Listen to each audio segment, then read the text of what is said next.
Hola. Hoy tenemos sobre la mesa un conjunto de materiales muy interesantes, ¿eh? Vamos a hablar sobre qué es la ciencia, cómo funciona esto del pensamiento científico Ujú. y también sobre el papel que es fundamental de la biología para entender nuestro mundo. Sobre todo, fíjate, cuando hablamos de fenómenos naturales. Un tema importantísimo, sin duda. Sí, tenemos un poco de todo, desde conceptos básicos, definiciones, hasta análisis de textos y algo clave, cómo evaluar la información que encontramos por ahí. Mm, La idea es explorar a fondo estos temas, ¿no? Entender bien qué hace que algo sea ciencia, cómo se organiza, especialmente la biología y sus conexiones. ¿Y por qué nos sirve saber de esto, no? En la vida diaria. Exacto. Y también algo que me parece crucial hoy en día, cómo enfrentarnos a tanta información sobre fenómenos naturales que circula sobre todo en Internet. Uf. Sí, saber si podemos confiar en ella o no. Justo eso. Así que, bueno, preparémonos para una buena charla sobre ciencia y naturaleza. Venga, empecemos. Empecemos por el principio. ¿Qué es exactamente la ciencia? La palabra viene del latín ciencia, conocimiento. Pero no cualquier conocimiento es científico, ¿verdad? Así es. Todos tenemos conocimiento empírico, ¿sabes? El que viene de la experiencia, de lo que vemos, oímos, tocamos. Y es valiosísimo, ¿eh? Incluso los científicos lo usan al observar. Claro. Pero la ciencia busca ir un poquito más allá. Es un conocimiento, digamos, sistemático, organizado. Busca entender las causas de los fenómenos. Ajá, el por qué. Exacto. No solo el qué pasa, sino el cómo y el por qué. Y para eso usa lo que llamamos el método científico. Observar, hacer preguntas, proponer explicaciones tentativas, las hipótesis. Ujú. Y luego, pues ponerlas a prueba, con experimentos, con investigaciones rigurosas. Y esas características del pensamiento científico, porque a veces se usa la palabra científico muy a la ligera, ¿no? ¿Cuáles serían las esenciales? Cierto, cierto. Los materiales destacan varias claves. A ver, primero, la ciencia es sistemática, o sea, sigue pasos ordenados. No es conocimiento al azar, Ok. es metódica. Aplica procedimientos definidos, formales, con rigor. Busca ser objetiva. Intenta describir la realidad como es, sin importar quién observe. Aunque bueno, eso siempre es un ideal, un poco complejo, ¿no? Sí, me imagino. Luego, es verificable. Lo que afirma se puede comprobar, se puede contrastar. Y aquí viene algo fundamental que a veces olvidamos. Es modificable. Eso de modificable me parece súper importante, porque a veces pensamos en la ciencia como, no sé, verdades absolutas, ¿no? Talladas en piedra. Exacto. Y no es así. Pero la historia nos muestra justo lo contrario. Totalmente. La ciencia no entrega dogmas. El conocimiento científico está siempre, siempre en revisión. Lo que hoy aceptamos como la mejor explicación, pues mañana puede ser ajustado, O cambiado por completo. o incluso reemplazado por una mejor explicación, claro, si aparece nueva evidencia. Pensemos en cómo cambió nuestra visión del cosmos con Copérnico. Uf, sí. Se atrevió a decir que la Tierra no era el centro de todo. Imagínate el revuelo en esa época. Claro, pasamos de creer que todo giraba a nuestro alrededor a ser un planeta más ahí girando alrededor del Sol. Y ese carácter modificable es lo que permite el avance, ¿no? Sin duda. Nos ha dado desde medicinas, tecnologías que salvan vidas como los trasplantes, hasta, no sé, formas de energía más limpias como la eólica. Exacto. Y ojo, la manera de entender la ciencia también ha evolucionado. En la antigüedad, quizás se buscaba más la esencia racional de las cosas. Mm, Luego, con gente como Newton, el énfasis se puso más en la observación, la experimentación, para formular leyes. Ajá. Hoy, filósofos de la ciencia como Karl Popper nos hablan de algo llamado falsacionismo. La idea es que una teoría científica es fuerte no porque se compruebe 1000 veces, Sí, ¿no? sino porque resiste intentos serios de demostrar que es falsa. Es como ponerla a prueba constantemente. Y Thomas Kuhn introdujo la idea de los paradigmas, Paradigmas. como modelos. Algo así. Como modelos o visiones del mundo que dominan en una época, hasta que llega una revolución científica y trae uno nuevo. Interesante. Entonces, no es tanto buscar la verdad final definitiva, sino la mejor explicación posible que tenemos con la evidencia actual, Precisamente eso. sabiendo que puede cambiar. Exacto. Es un proceso de mejora continua, de autocorregirse constantemente. Ahora, dentro de ese gran paraguas que llamamos ciencia, hay divisiones. Los materiales hablan de ciencias formales y ciencias fácticas. ¿Cuál es la diferencia clave ahí? Buena pregunta. Las ciencias formales trabajan con ideas, con objetos abstractos, cosas que no existen físicamente pero que son herramientas esenciales. ¿Cómo cuáles? Piensa en la lógica, que analiza si nuestros razonamientos son válidos o no. La estadística, que es crucial para analizar datos, ver patrones, se usa en casi todas las demás ciencias. Cierto. Y claro, las matemáticas, el lenguaje de los números, las formas, las estructuras. Estas ciencias no necesitan experimentar con el mundo real para validar sus teorías. Su validez es, digamos, interna, lógica. Esas sí se ocupan del mundo real, de los hechos, de los factos, y se dividen en dos grandes grupos. Por un lado, las ciencias naturales o experimentales. Física, química, biología, esas. Esas mismas. Estudian los fenómenos de la naturaleza e intentan, pues, controlarlos o predecirlos. Usan mucho la experimentación controlada en laboratorios, por ejemplo. ¿Ok? ¿Y el otro grupo? Las ciencias sociales. Aquí entra la historia, la sociología, la economía, la psicología. Se enfocan en los fenómenos humanos, sociales, históricos. ¿Y ellas cómo investigan? No pueden hacer experimentos con sociedades enteras, supongo. Claro, es complicado y éticamente, pues no.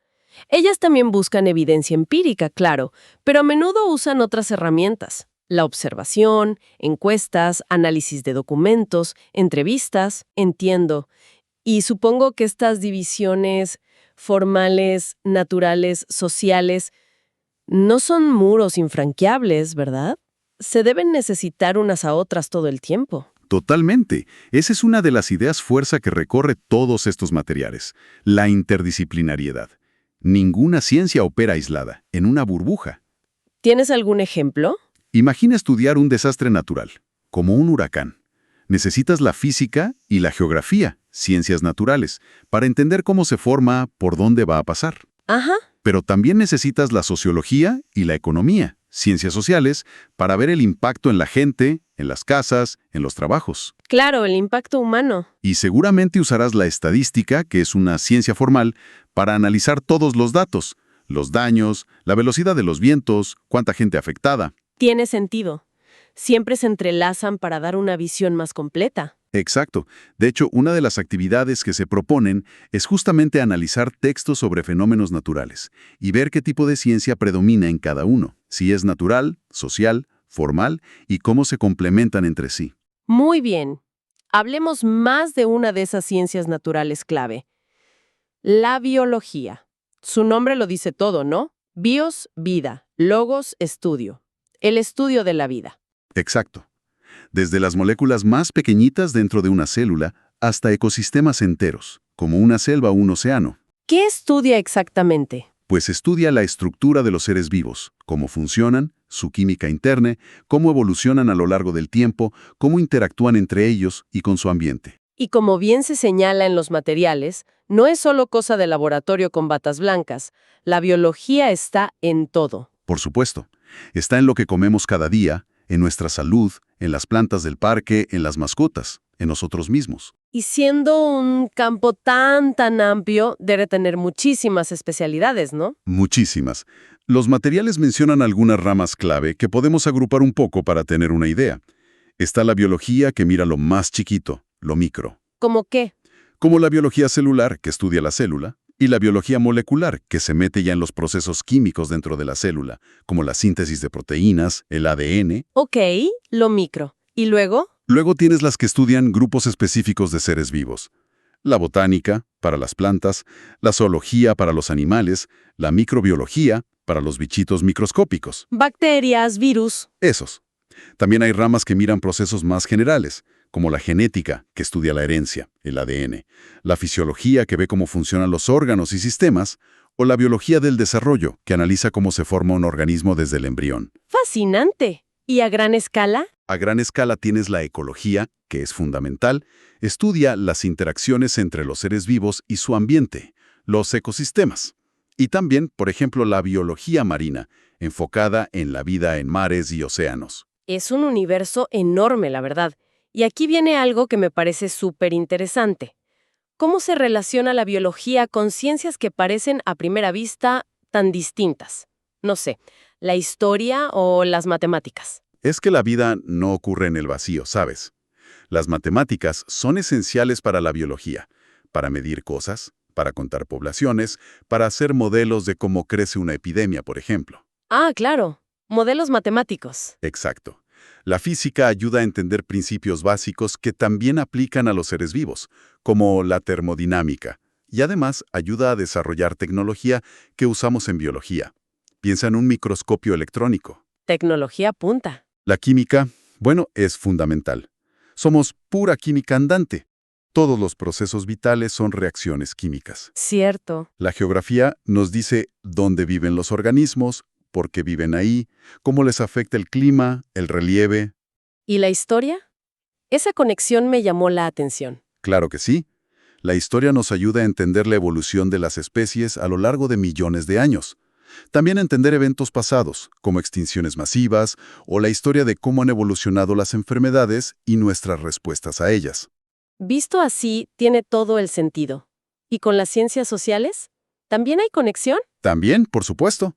La sociología, por ejemplo, puede estudiar cómo fenómenos biológicos, como una pandemia o el envejecimiento de la población, impactan en la estructura social, en las familias, en el trabajo. Ujú. Y una conexión que es crucial hoy en día es con la ética. Ah, la ética. Sí, porque la biología y la biotecnología abren puertas increíbles, ¿no? Ingeniería genética, clonación, nuevas técnicas reproductivas. Pero todo eso plantea preguntas éticas muy profundas sobre qué debemos o no debemos hacer como sociedad. ¿Cuáles son los límites? Es verdad. Esa interconexión es vital y se ve en problemas concretos, ¿no? Se sugiere analizar el dilema de papel versus plástico. Ahí la biología aporta una parte. Claro, te dice cuánto tarda en degradarse cada uno, qué impacto tienen los ecosistemas si acaba en el mar. Pero no es suficiente. Para nada.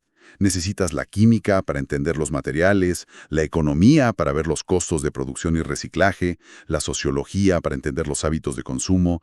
Necesitas muchas miradas para abordar bien el problema. Entonces, entender biología nos ayuda a entender desde cómo funciona nuestro propio cuerpo hasta por qué es importante separar la basura. Tiene aplicaciones súper prácticas. Definitivamente. Desde entender una enfermedad y cómo prevenirla, o por qué funcionan las vacunas, hasta saber qué cultivos son más resistentes a una plaga, o cómo podemos ayudar a conservar una especie en peligro de extinción. O sea, el conocimiento biológico y el científico en general nos da herramientas. Herramientas para tomar mejores decisiones en un montón de situaciones de la vida cotidiana y también como sociedad. Llevemos esto ahora a los fenómenos naturales, que es un tema recurrente en los materiales que estamos viendo.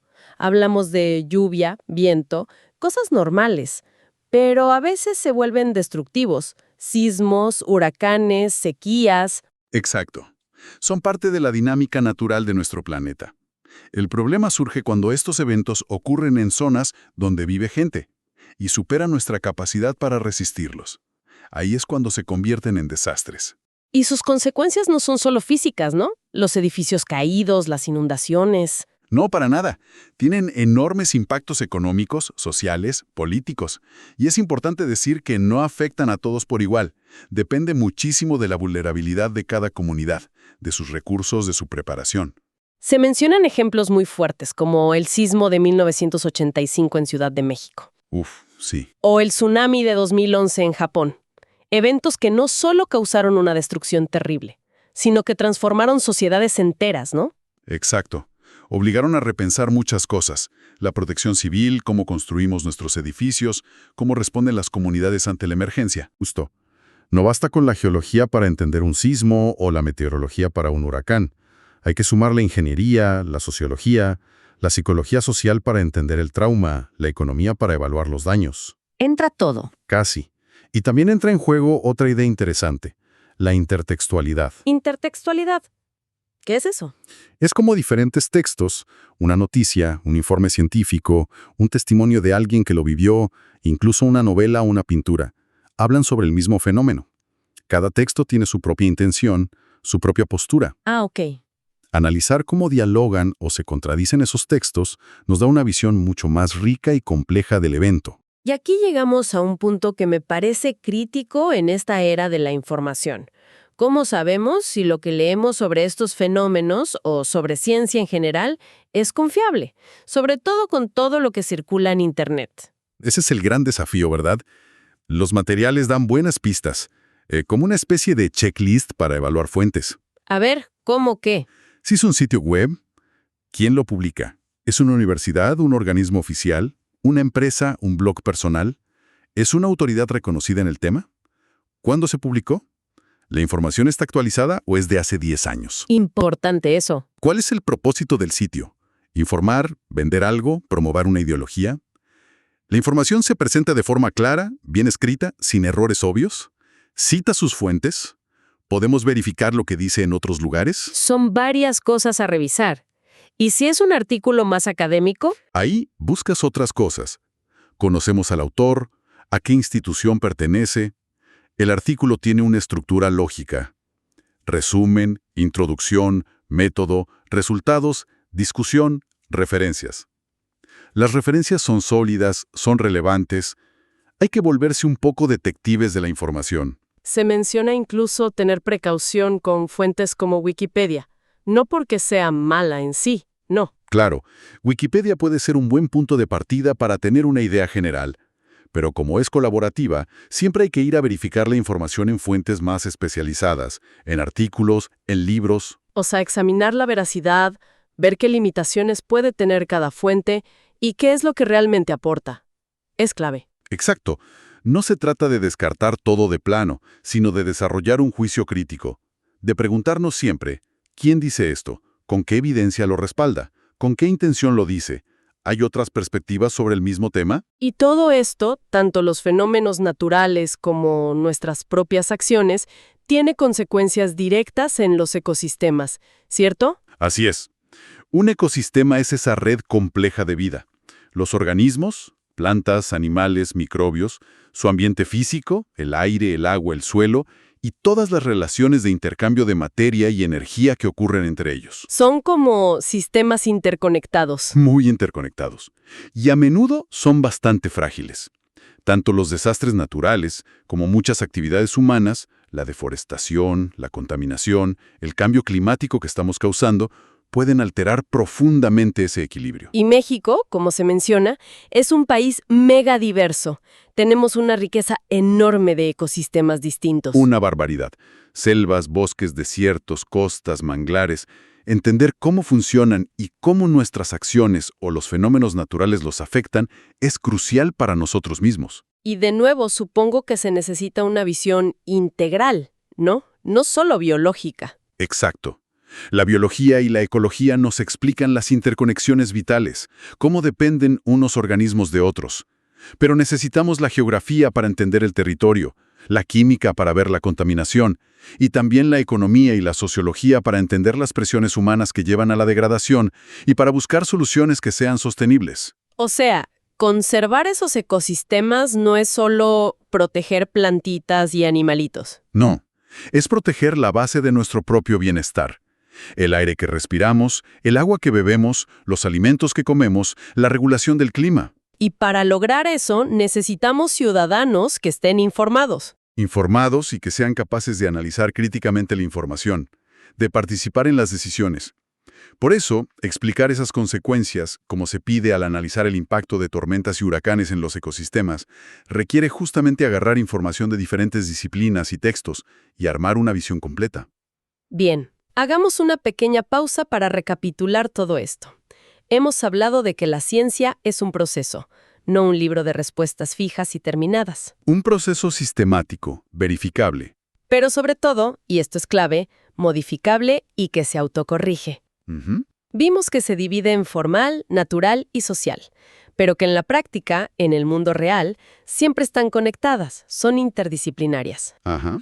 Profundizamos en la biología como la ciencia de la vida, con sus múltiples ramas y su relación esencial con casi todo lo demás, desde las matemáticas hasta la ética. Cierto. Y aplicamos esto a entender fenómenos naturales complejos, subrayando la importancia de mirar desde varias disciplinas y sobre todo de ser muy, muy críticos con la información que consumimos hoy en día. Creo que el hilo conductor de todo esto es justamente desarrollar un pensamiento más crítico, más fundamentado, basado en las características del pensamiento científico que mencionamos al principio. Sí. Reconocer que hay distintas formas de abordar un problema, desde la biología, la historia, la matemática, la sociología, nos da una visión mucho más rica, más completa. ¿Nos abre la perspectiva? Exacto. Entender esa interconexión nos ayuda a enfrentar mejor los problemas complejos del mundo real. Piensa en la gestión de la basura, la pérdida de biodiversidad, la respuesta a un desastre natural, que nunca son de una sola disciplina. Es verdad.